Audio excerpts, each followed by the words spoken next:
another source. 7 days after the death, 7 days, the soul is going back and forth between the house and the grave. That's interesting, because according to Jewish tradition, we sit Shiva for a person who died. Why Shiva? Why we have to sit 7 days? Now we understand why.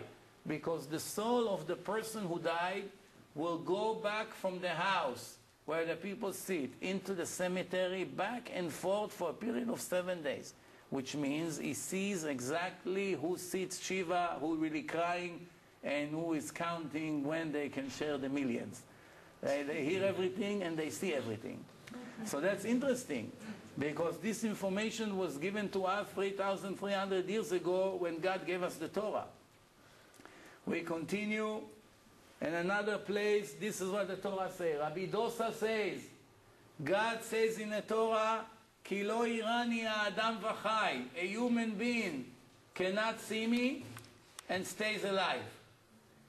Comes Rabbi Dosa and says, Midrash in Midbar Rabbah, in their life they cannot see me, but they're all going to see me in the time of their death. So God says, when you're alive, you cannot see me. When you go into the next world, whether you want or not, you are forced to see me. Which means every one of us will have an opportunity, once we leave this world, to see who is that great God. There is nothing worse to the spirit than the separation from the body. And a person cannot die until he sees the light of God. Remember, I'm reading it to you from the Zohar, 2,000 years ago. Rabbi Shimon Bar Yochai wrote it in Meron for 13 years that he was in a cave. And once he's desired to come close to that light, he's going out to accept the light of God. In a time when the time comes for a person to leave this world, the spirit goes out of the body and see the light of God. And from happiness to this light, it goes out of the body. If he's righteous, he gets the merit to stick to that light and be close to it. If he's wicked, the light slowly, slowly will disappear from him, and he's going to stay upset and mourn the separation from the body. This is from the Zohar. In a time of death, a person gets permission to see what he could not see in his life. The world to come has no limitation, no borders, no walls, no tent, no end, only huge light, that no light in this world will be even similar to the light of the next world. So this is all what was written in Judaism, like I told you, more than 2,000 years ago. Thank you, more than 2,000 years ago.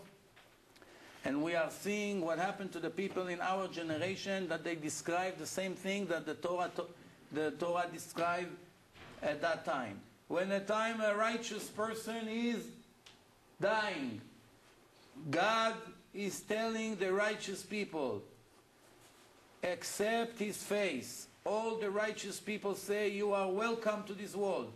When a person is dead, he gets permission to see his relatives, his friends from the material world, and he recognizes them. And they look exactly like they look in this world. If he's righteous, they are very happy for him, and they welcome him and walk with him.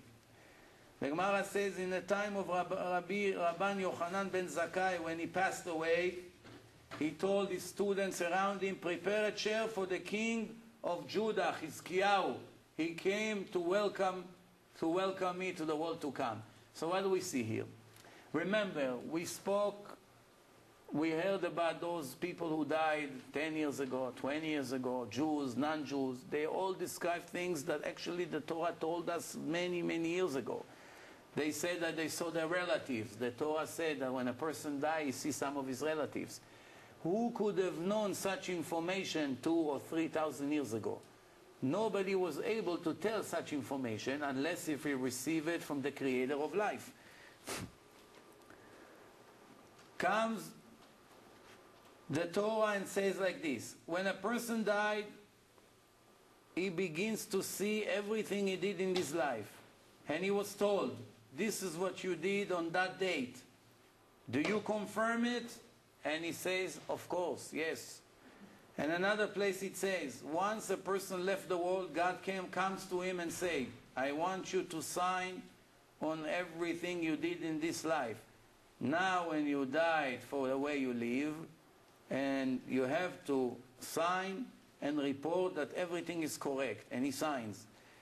You should always remember, what above you, there's an eye that watch over you, and an ear that listens to everything you say. And everything you do is registered in the book of God. So this is information that we had in our Torah. One more thing before we go into the scientific world. Everything that is told in front of a dead body, right, in the funeral, he hears until the body is covered with the sand. So that means as long as they take the body into the cemetery, in the car, when they take it, they carry it all the way to the hole, to the pit. And all that period of time when the children is crying and everybody else is crying, he sees and hears everything. Once they take the body inside, still, as long as they didn't cover it, he hears the Kaddish and everything outside.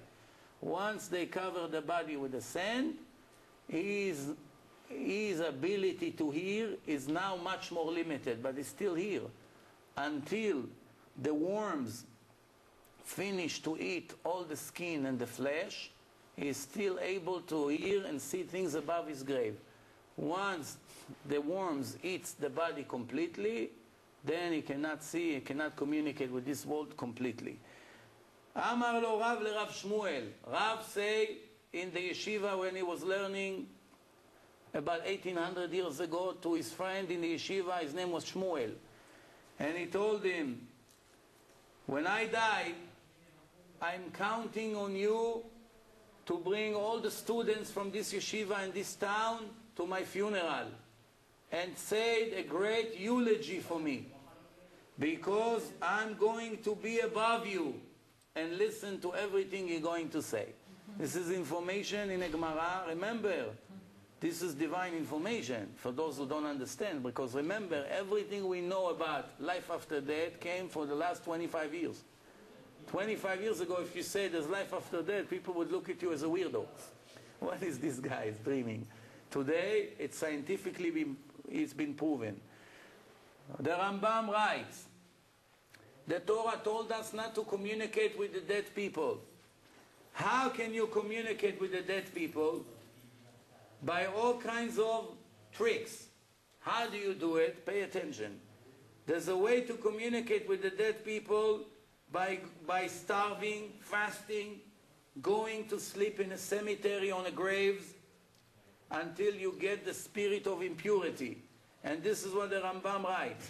Everything a Jew does to communicate with the dead people, to receive the information from them, it's a terrible sin against God and His Torah.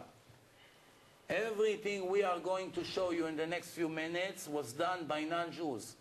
We are taking advantage on their discoveries to prove that our Torah is divine and not human. But we absolutely are not allowed to communicate with the dead, even though it's very easy today to do it. But we are not allowed. Someone who does all kinds of forms of communication with the dead people, the punishment in the Torah is to die very young. And plus, there's all kinds of tragedies in his life. I once met a guy that used to do it in his home, and he said that every day he used to come home, and the wallpaper on his wall was all scratched with lines.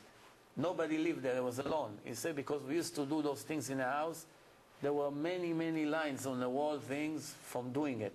And all kinds of terrible things used to happen to him until finally he realized that he's playing with his life.